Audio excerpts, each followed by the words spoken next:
পিতা আকর্ষণ না করলে কেউ প্রভু যিশুর কাছে আসতে পারে না। পিতা ঈশ্বরের ধন্যবাদ দিই যে তার প্রিয় পুত্রকে আমরা জানতে পেরেছি, তার কাছে আসতে পেরেছি। পবিত্র বাইবেল ইব্রিয়দের প্রতি সাধু পৌলের পত্রে 10 অধ্যায় 5 পদে সাধু পল বলেন, এই কারণে খ্রিস্ট জগতে প্রবেশ করিবার সময় বলেন, তুমি যজ্ঞ ও নৈবেদ্য ইচ্ছা করো নাই, কিন্তু আমার জন্য দেহ রচনা করিয়াছ। পবিত্র আত্মার সহভাগিতা প্রার্থনা করি বিষয়টি বোঝার জন্য।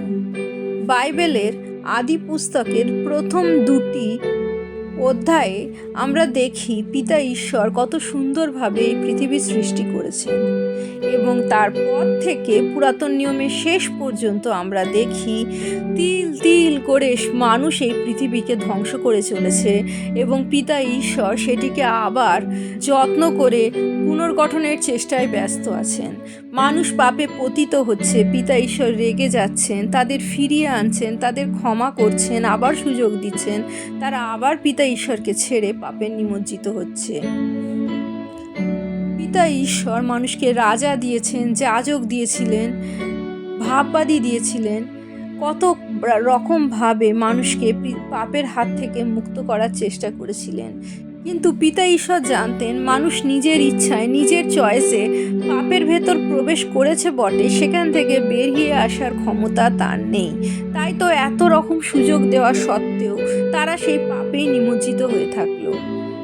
প্রথম আদম হওয়া যখন পিতা ঈশ্বরের অবাধ্য হয়েছিল এবং পিতা ঈশ্বরের কাছ থেকে লুকিয়েছিল, একে অপরকে নালিশের খেলায় মেতেছিল, নিজেরা নিজেদের পাপের দায়িত্ব নিতে অস্বীকার করেছিল, পিতা ঈশ্বরের কাছে তাদের অপরাধের জন্য ক্ষমা চায়নি, তখন তারা পিতা ঈশ্বরের কাছ থেকে পৃথক হয়ে গেছিল, সেপারেটেড হয়ে গেছিল, তাদের আত্মিক মৃত্যু ঘটে। তারা সেই ফল খাওয়ার পর, অবাধ্য হওয়ার পর বুঝতে পারে যে তারা গৌরব থেকে, পিতা ঈশ্বরের গৌরব থেকে বঞ্চিত হয়েছে, এবং তারা নিজেদের উলঙ্গ দেখতে পায়। পাপই তাদের জীবনে নগ্নতা নিয়ে আসে।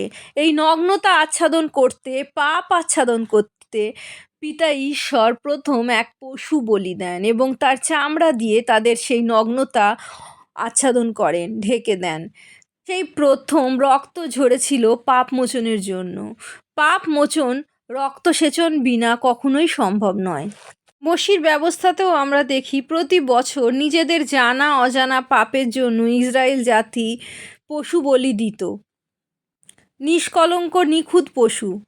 কিন্তু বাক্য বলছে যে পশুর রক্ত যে পাপ মোচন করবে তা সম্ভবই নয়। তাই তো প্রভু যিশু এই পৃথিবীতে আসার আগে বলেন, তুমি যজ্ঞ ও নৈবেদ্য ইচ্ছা করো নাই। অর্থাৎ পশুদের বলির মাধ্যমে যে পাপ মোচন হবে না, পিতা ঈশ্বর জানতেন। কারণ পাপ থেকে সম্পূর্ণ মুক্ত হওয়ার জন্য মন পরিবর্তনের প্রয়োজন, তা একমাত্র প্রভু যিশুর মাধ্যমেই হতে পারে। আমাদের পাপ থেকে ফেরার ইচ্ছায় আমাদের প্রভু যিশুর দিকে নিয়ে আসে। তাই মসির ব্যবস্থায় যে পশু বলির নিয়ম ছিল, তার মাধ্যমে শুধুমাত্র পাপ ঢেকে রাখা হতো, পাপ মুক্ত মানুষ কখনো হয়নি। ওই জন্য প্রতি বছর বারবার তাদের বলি দিতে হতো। এদেন উদ্যানে পিতা ঈশ্বর যখনই আদম হওয়া পাপ করেছিল, তখনই সেই সর্পকে অভিশাপ দিয়েছিল যে নারীর বংশ তার মস্তক চূর্ণ করবে, অর্থাৎ পাপাত্মাকে এবং মৃত্যুকে পরাজিত করবে প্রভু যিশু, যে কুমারী মাতার গর্ভ থেকে জন্মগ্রহণ করবেন। কোনো মানুষের রক্ত যার শরীরে যাবে না, অর্থাৎ তিনি আমাদের মতো সাধারণ মানুষ যারা আদম হওয়ার বংশে জন্মেছে তাদের মতো পাপযুক্ত হবেন না, তিনি নিষ্কলঙ্ক হবেন, পাপ মুক্ত হবেন। এবং তাই জন্যই প্রভু যিশুর রক্ত দ্বারা আমরা ধৌত হয়ে পাপ মুক্ত হতে পারি। প্রভু যিশুকে যখন আমরা অন্তরে গ্রহণ করি, আমাদের মন পরিবর্তিত হয়। পবিত্র আত্মার সহভাগিতায় আমাদের পাপ অভ্যাসগুলো আস্তে আস্তে আমাদের জীবন থেকে চলে যায় এবং আমাদের জীবনে ফুটে ওঠে পবিত্র আত্মার ফল, অর্থাৎ প্রভু যিশুর চরিত্র, যদি আমরা প্রভু যিশুর আজ্ঞাগুলি জীবনে পালন করি। বড়দিন 25শে ডিসেম্বর, যে দিনটি আমরা প্রভু যিশুর জন্মদিন হিসেবে পালন করছি, সেই দিনই পিতা ঈশ্বর আমাদের রক্ষার জন্য এক দেহ রচনা করেছিলেন। সেই নিষ্কলঙ্ক শিশুটি যিনি বলির জন্য প্রস্তুত হচ্ছিলেন, 33 বছর পর সেই ক্রুশে আরোহণ করে মৃত্যুকে, পাপকে পরাজিত করে পিতা ঈশ্বরের দক্ষিণ পাশে বসে আছেন, আমাদের জন্য প্রার্থনা করছেন, এবং তার নামে আমরা পরিত্রাণ লাভ করতে পারি, পিতা ঈশ্বরের সন্তান হয়ে উঠতে পারি। প্রভু যিশুর জয় হোক।